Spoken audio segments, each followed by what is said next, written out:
25 million viewers, mega love shout out. Si Melanie daw po ay iniwan na si Reyna sa Maynila. Diyos may umarima. Ayan na guys, muli nagbabalik po ang inyong lingkod. Isang magandang gabi. Araw, saan na kayong sulok ng mundo? Ayan, talaga namang, eto ha, daw, iniwan, ayon sa kanyang update, iniwan daw ni Melanie si Reyna sa Manila. And may post din si Nakunyang. So dito guys ay walang kasiguraduhan kung talagang iniwan, no? At hindi po iyan tinatanggap sa husgado. Pero syempre kung totoo na iniwan ay anak ng tipaklong, parang namumula ang aking labi. Teka muna. sandali po at namumula yata ang aking labi. Ayan, no? Ay, ito ay kay Rowename, ha? Pakinggan nyo. Si Melanie daw po ay iniwan na si Reyna sa Maynila. Diyos may umarima. Yan, ha? Malinaw. Ito, gaano katotoo? Maganda. At ikaw ay nagapuro update, nagapara update, at nabibigyan mo rin kami ng content. Ha? Uy, Rowename, Rowena. Uy. Gaano katotoo na iniwan si Reyna sa Manila? Yan ang yung kumakalat ng balita. Iniwan daw ni Melanie si Reyna sa Manila. Kung natatandaan niyo yung update ko noon, ay iiwan si Melanie sa Manila para daw hindi mapuntahan na at hindi na daw ma-vlog ng Kalingap. At doon, mahaba ang video nitong si Rowena ay naandun daw naman yung kapatid si Danica. Gaano katotoo? So, wala linaw, wala katotohanan, maaaring fake news. Hindi na ako magpaparinig at baka mairita pa kayo sa mga pinagsasabi nitong babaeng ito, si Rowename, na yun na nga, iniwan si Rowename sa Manila. Si Rowename tuloy. Si Rowename ba ang Papa Saint Luke? Iniwan daw si Reyna sa Manila. Gaano katotoo? So, wala kasiguraduhan. Ito ay ating malalaman. Malalaman natin sa mga update sa live ni Kuya Bal, kung si Kuya Bal ay magla-live. Sabi ko nga sa inyo, ano man ang ating narinig at wala kasiguraduhan, ano man yung screenshot na inyong makikita, ay hindi po yan maaaring tanggapin sa husgado kung walang kasiguraduhan. Pero ito, ito, Rowename, ikaw lang naman ang aming pwedeng bakbakan dito. Ito, baka nakakalimutan mo, At si Melanie, baka nakakalimutan ni Melanie na doon sa kasunduan sa DSWD, wala doon na nakasaad na merong sponsor na sasagot or magpapagamot. Ang kasunduan, malinaw na malinaw ang baboy. Baboy, Yung baboy, di umano may baboy pang suporta para pang pa-Saint Luke. At di umano may amo. May amo ang asawa o si asawa ni Melanie na mangungutang para doon sa pagpapa-Saint Luke na Reyna. Dito, wala nakasaad. Wala nakasaad sa kasunduan na sasagutin na kung sino mang sponsor ang pagpapagamot kay Reyna. Ang kasunduan, si Melanie ang mag-aalaga at magpapagamot. Ipinangako ang baboy at ang amo na uutangan. Pero bakit may lumalabas, may napapanood tayo mga ganitong update? Nasaan ang DSWD? Na ito ay merong mga pinirmahang kontrata. Dapat ito ay naimo-monitor ng DSWD. Dapat ito ay naimo-monitor ng DSWD dahil kayo ang may hawak ng kaso. Anong kaso? Hindi kaso, Kayo ang may hawak ng kasunduan sa pagitan ng Kalingap at ng nanay ni Reyna. Dapat ito ay naimo-monitor ng DSWD, no?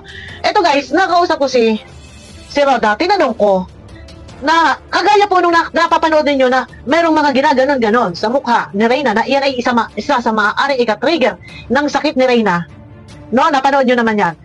Dito, dahil dapat bukas, Friday, ay schedule ni Reyna sa doktor dito sa Daet. So dahil wala si Reyna, na sa Manila pa nga, ay iniwan daw ni Melanie. Hindi ko alam kung totoo.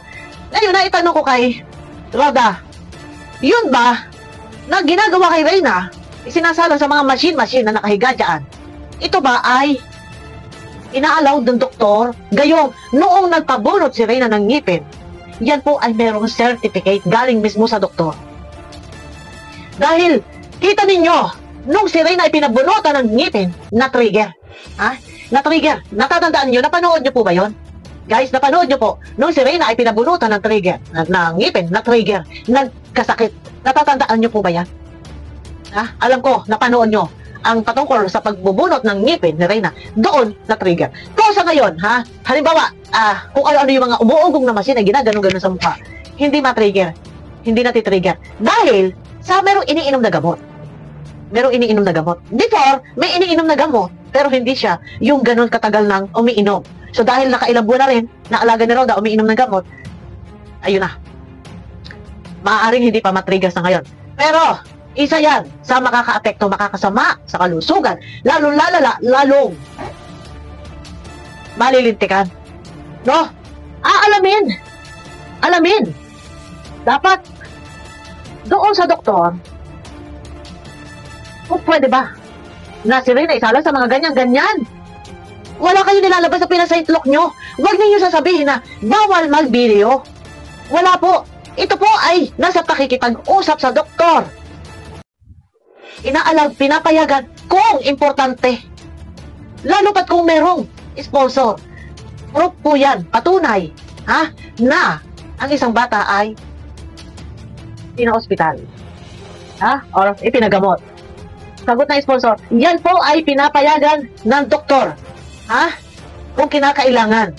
Hindi po sasabihin na bawal. Pwede po, videohan ang isang pasyente. Kung ito man ay nakahiga o nakaupo, ini-interview ng isang doktor, yan po ay pinapayagan. Kahit mismong audio ay pinapayagan. Huwag lang makuha ang mukha ng doktor. Pero meron doktor na pumapayag.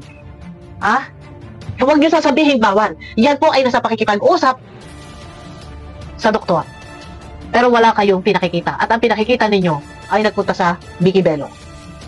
Shout out sa DSWD na kayo po ang humahawak ng record. Alam niyo po kung ano ang naging kasunduan na doon ay wala pong binanggit si Melanie na merong esposo. Katunayan, ang kasunduan, ang binitawang salita ay siya ang mag-aalaga at siya ang magpapagamot. Pero merong umuugong na balita na si Reyna iniwan sa Manila. Wala pang kasiguraduhan.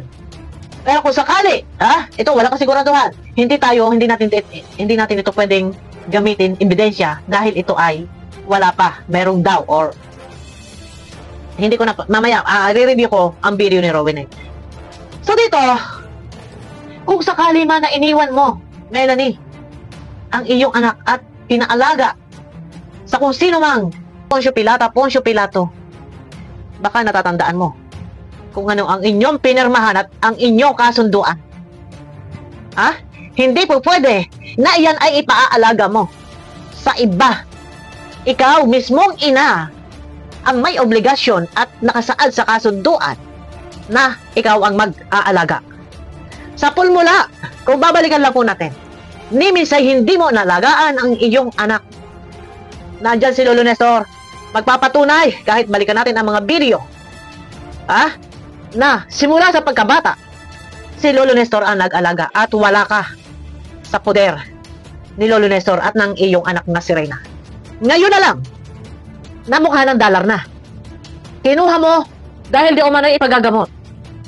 Pero, may mga sponsor na nag-update. May mga sponsor na nakakatanggap ng mga video, mga picture mula sa bahay mo. Ang mga video at picture ay kuha sa pamamahay mo. Paano ito nakarating sa mga sponsor na to? Sana lang ang DSWD ay i-monitor nyo at aksyonan nyo po. Hindi po pwede yung ganito. Dahil malinaw po sa kasunduan. Mula sa pangangalaga po ng Kalingap, yan po ay na-turn over kay Melanie, kinuha ni Melanie. Kaharap kayo ng magkasunduan at nagbitaw ng pangako si Melanie na siya ang magpapagamot at siya ang mag-aalaga. Wala ni isang nabanggit si Melanie na merong esposo. No. Kung ito'y iniwan sa Manila at di umano'y naandun daw si Danica yung kapatid, anong klaseng ina? Anong klaseng ina ka? Na sa tagal ng panahon ay hindi mo halos naalagaan ang iyong anak. Kung ito man ay totoo na iniwan sa Manila, anong klaseng ina? Yun ang tanong. No? Eto guys, bukas, kausap ko nga si Roda. Tatanungin, and ayun din sa live ni Kuya Miel, hihingi siya ng copy sa DSWD, kopya ng permahan kung ano ang mga napagkasunduan dahil isa po si Kuya Miel na pumirma sa kasunduan. Dito wala naman tayong problema. Mas maganda nga kung ikaw sana, Melanie, ang nag-aalaga sa iyong anak. Kung yan naman ay pinagagamot, wala namang problema. Ipagamot. Kung meron na sumasagot na sponsor, ipagamot. Pero yung dito na nasasagap natin, ito ay mga, yung mga sagap natin balitang yan, wala tayong kasiguraduhan at yan po, sabi ko nga sa inyo, dalhin man yan sa kataas-taas sa korte, hindi po yan tinatanggap. Pero, ayon sa ating mga sagap na balita, ayon sa ating sagap na balita, at dito mismo sa live ni Rowena, ay nababanggit din po niya.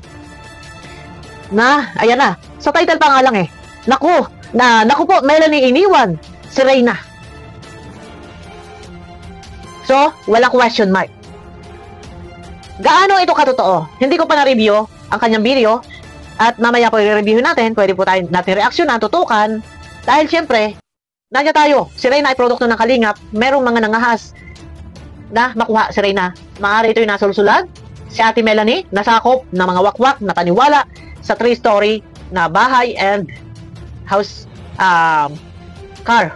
Yung kotse and yung driver. Maaring nasamantala ang kahinaan, nalinlang din, o naguyo, nauto. Ayun na.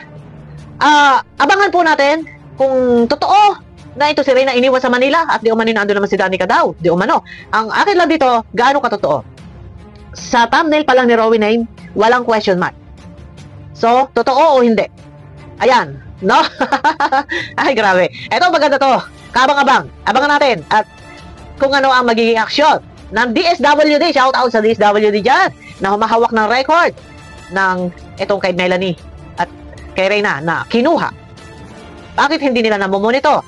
Abangan din po natin ang pagkuha ni Roda pag punta doon sa ospital, aalamin kung at ipakikita yung mga video na ito si Reyna ay sinasala sa ganyan. Vicky Bello daw, dinala daw. Ay, wala nga silang picture ni Vicky Bello. Di ba? Kung saan salang mga lupa-lup yan, kung saan mga sulok-sulok, nice pa. Doon lang yan nagpa, ng mukha, Ayun na, guys, pakiclick ng thumbs up. Nang sa ganun po ay swak sa panlasa ni YouTube. At abangan nyo po ako sa aking next video, guys. Mega love shoutout po sa inyo lahat. Ayan na, bye-bye!